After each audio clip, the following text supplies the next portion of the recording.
ఇప్పుడు మనకి ఇండియాలో ఉండటం అంటే ఇదివరకు ఏంటి, పల్లెల్లో ఉండటం ఇష్టం లేదు, పట్టణాలు. బెజవాడలో చేస్తున్నాడు మావాడు, గుంటూరులో ఉంటున్నాడు మావాడు, తిరుపతిలో ఉంటున్నాడు మావాడు అని చెప్పుకోవడం పల్లెల్లో ఉన్నోళ్ళకి సంతోషంగా ఉండేది.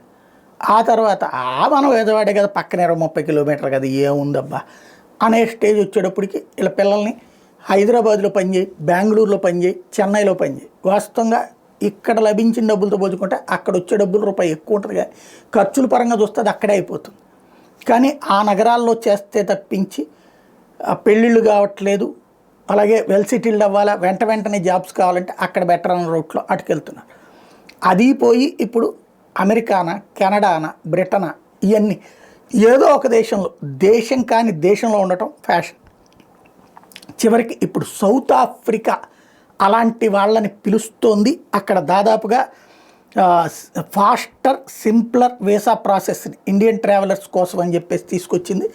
రాబోయే రోజుల్లో సౌత్ ఆఫ్రికాకి ఎంతమంది వెళ్తారో చూడాలి మనవాళ్ళు.